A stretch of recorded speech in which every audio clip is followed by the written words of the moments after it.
Hello, I'm outside the original headquarters of Midland Bank in Sheffield, called Griffin House while I was there. It's the Pennine centre. I'll just show you the size of it. That's the front. It's about 13 stories at the front.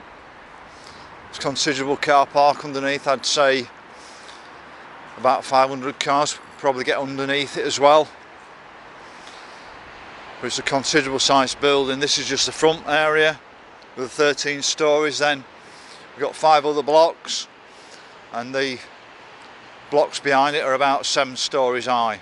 So I want to give you a comparison between the old Griffin House Midland Bank headquarters that HSBC took over and the new Grosvenor House hotel.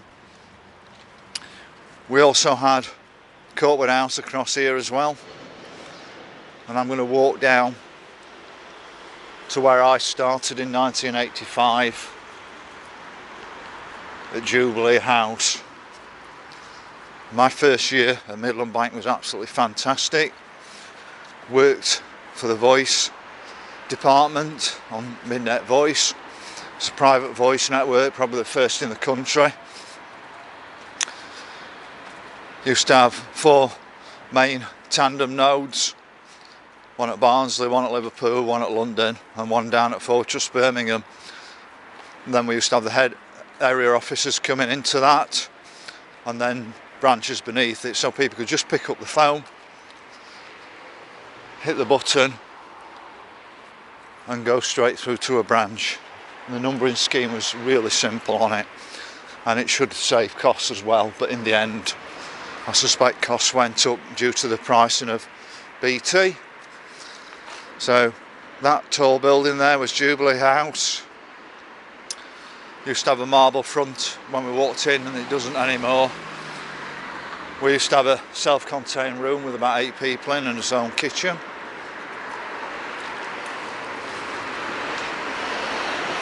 And it was a really good team. Clive Omer from London was the manager, and we had a Bill Holloway as well, who was sort of the assistant manager and took over from Clive in the end. So I'm now going to come back up towards Griffin House and just show you the size of it, so you can get a full appreciation. I'll cross the road to do that.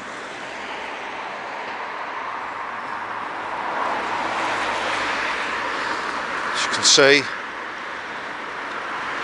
that's the size of it. That's the first block, and then there's 2 other blocks behind it.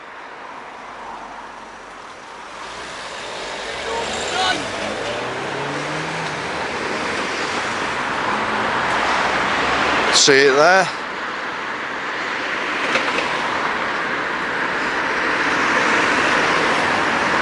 Now, 2,000 people used to work in Griffin House itself.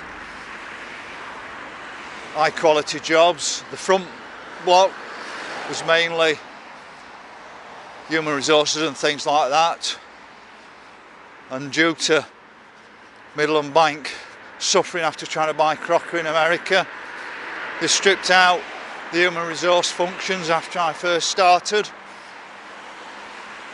So really I should have had a yearly appraisal with a human resources officer, so that if I had a bad manager he'd pick up on it.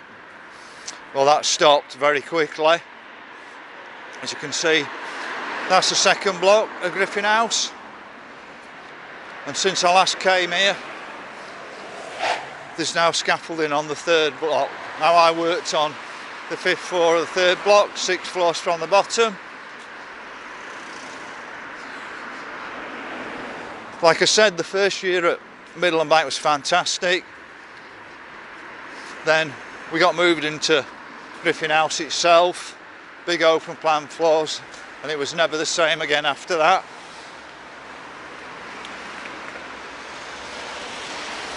You end up with people going out for 2-hour lunches and leaving the phones ringing. So you're trying to get on with your work and you've got somebody else's phone ringing down the office. It's supposed to be an hour lunch break, and they used to think, oh well, I've worked till 6 o'clock, and look good in the manager's eyes, but they were actually not, they were working fewer hours than I was.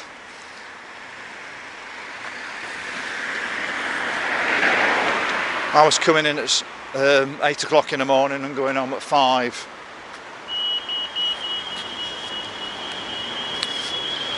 But they got seen better in the management size because they were all leaving at 6, even though they'd had a 2-hour lunch break.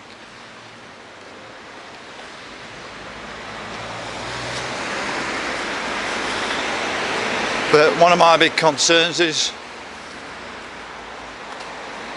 when Midland got took over by HSBC, I did very well out of the profit sharing, but I would have preferred Midland to have stayed independent. Yes, I wouldn't have made as much out of my shares, but secondly,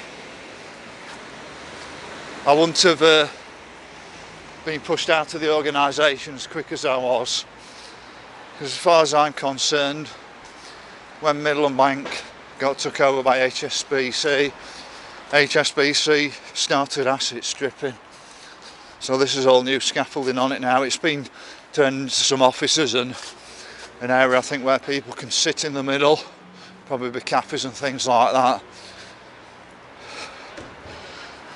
But as well as this building, there was also another one called Hoyle Street, where I think there was about 500 people in Hoyle Street.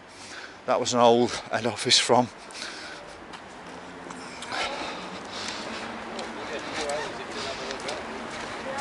the steel industry.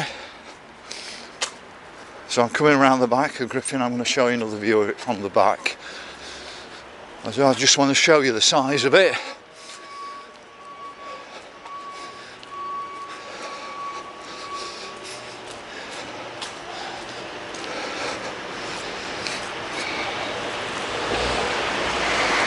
That's block 4 there.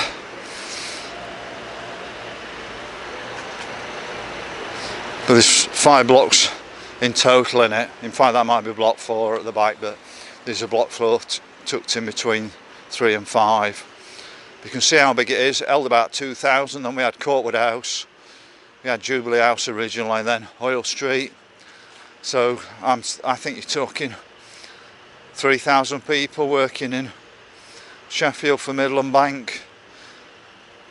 Then HSBC took us over and they've moved everybody down to the Grosvenor house. It's a new purpose-built building, and in a moment I'm going to cut this video and actually show you the difference in the buildings and just show you how uncommitted HSBC are to Sheffield. When Midland Bank moved up here in the 1970s, they brought high quality jobs into Sheffield.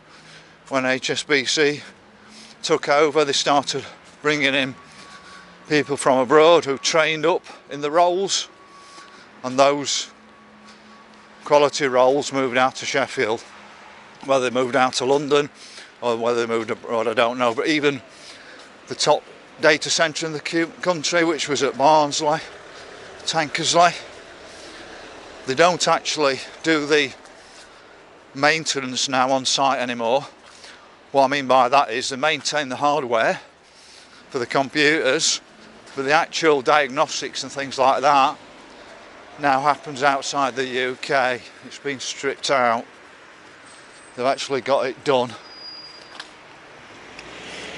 cheaper. So I'm going to just show you Griffin House from Campo Lane. So I'm going to tootle along now to Grosvenor House and show you the difference between the two buildings. So I'll speak to you again in a bit. Bye.